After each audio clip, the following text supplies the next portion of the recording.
Whoa, whoa! Here's my video review for The Northman. I was so excited for this movie. Like when I first heard about it, like many years ago. Like Robert Eggers. If you don't know what this is about, this is the third film by Robert Eggers, who, if you haven't seen his other films, he's directed films like The Witch and The Lighthouse, which are in my opinion, two of the best movies of the past decade or so. Those are both masterpieces in my opinion. Like, this guy is just a genius when it comes to filmmaking. Like, both those films are just like, when you see them in a theater, and when you see them, with the right mindset, they are completely transportive and have like a magical effect on you, like when you first see them.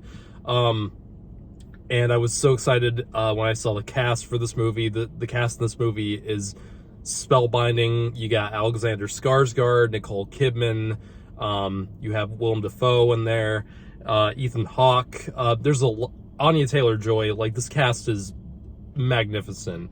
And essentially what this movie is about is it's in Viking times, so about the 10th century, and Alexander Skarsgård plays the prince of a king, and it's kind of like it's basically the story of Hamlet or Lion King, where it follows the story of the prince of a king who gets murdered by his brother, and he ventures on to become more of a soldier, and he vows revenge on his uncle who killed his father. So you've kind of seen this story done many times, and told in different ways. And this is told in an even more different way. This brings a very refreshing angle on a pretty popular story. This movie is insane. It is amazing. And outside the Batman, which is probably my favorite theatrical experience of 2022 so far, this movie might be my second favorite theatrical experience of the entire year, because if this movie is playing in like a Dolby Cinema or an IMAX near you, if it's playing in any of those types of theaters that are more advanced and have better contrast in the visuals and have a better sound system, please see this movie, because I haven't seen a movie utilize the theatrical experience this well all year. Like, the aspect ratio in this is beautiful. Every shot, the fact that they used actual locations in this, and everything feels so real, yet it feels so big. This movie feels like huge in almost every single shot. Like, everything looks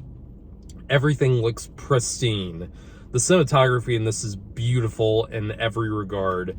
But seeing it I saw this in a Dolby Cinema, and it was one of the greatest it was one of the best theatrical experiences I've had in a long time.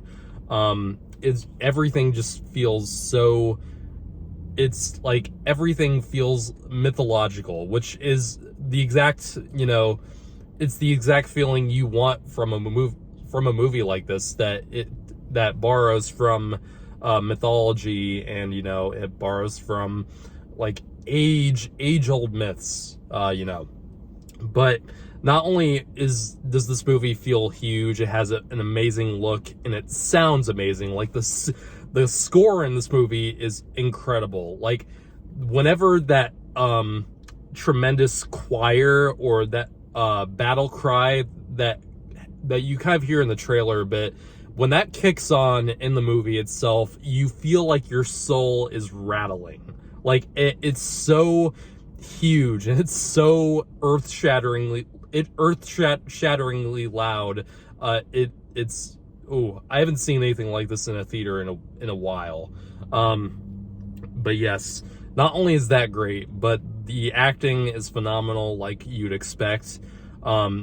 all the actors do a phenomenal job, but it really is Alexander Skarsgård's movie. And without him, this movie would have not been nearly half as good as it is, because there's such a ferocity in his performance.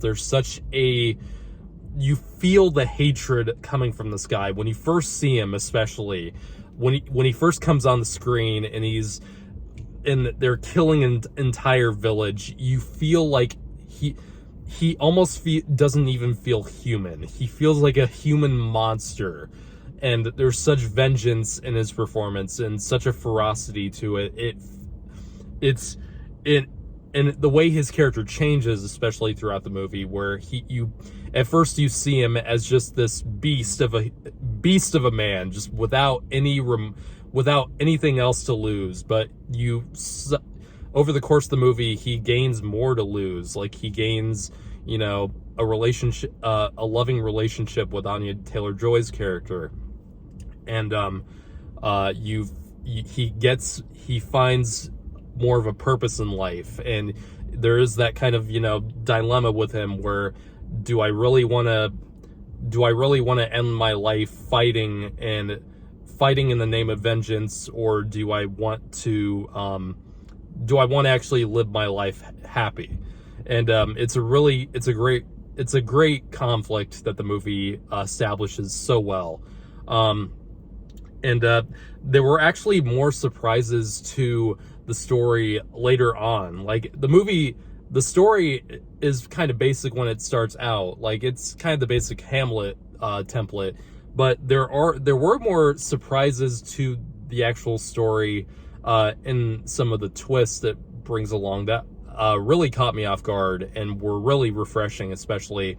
So it's not just, you're not just watching The Lion King, for example, just with live action and more brutal. There is more. They do add some more, layers to it that make it more interesting. But yeah, let's talk about that brutality in the movie. Good God. This movie, yeah, definitely don't bring the kids to see this movie. It is graphic. It is extremely, just insanely graphic. And it's not quite as, gory necessarily as I thought it would be. Like, there is definitely gore, but it's not entirely emphasized as much as you'd think it would be.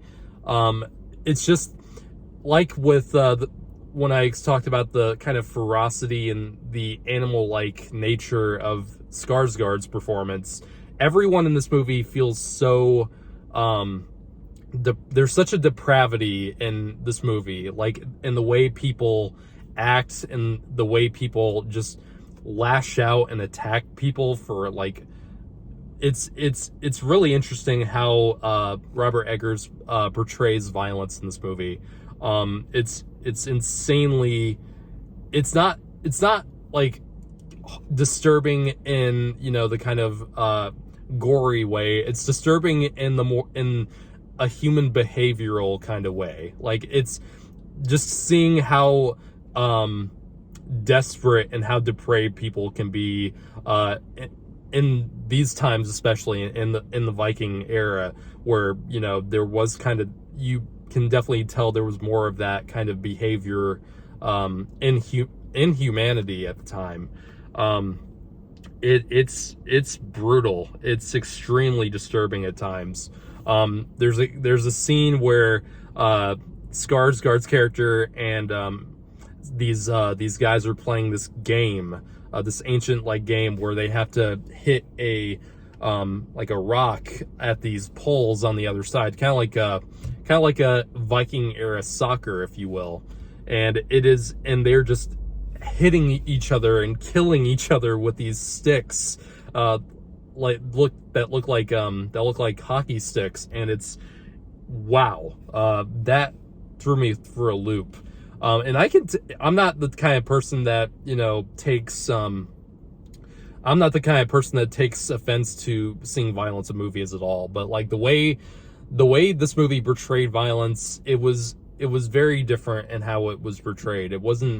It felt very different somehow, and that's all thanks to the acting in this movie and due to Robert Eggers' direction, and of course the sound design. Like, it sounds so realistic, and like I'm speechless. This movie had me speechless. In terms of personal issues I have with the movie, I think it does feel very long. The movie is right under 2.5 hours, and there's definitely things about this movie. There's definitely things in this movie I would trim out if I were to be the editor for it. Things could be just amped up a little bit faster, or things could be paced a little bit smoother. And I'd say it takes a little bit for the movie to kind of really get into the groove for me personally. But like, I'd say that's about it for my personal complaints with the movie, because like I said, this movie feels huge, and the theatrical experience of it alone really made me favorable of it. And of course, Eggers has not lost his touch in terms of direction. Everything just has a really unique feel to it, and it's a story that could have been really boring for this movie, but it's because it is a very old tale and it's a very old story. But a new perspective on an old story can make it even better, and this movie absolutely did that for me, in my opinion. I'm gonna give this a 9 out of 10. Really loved it.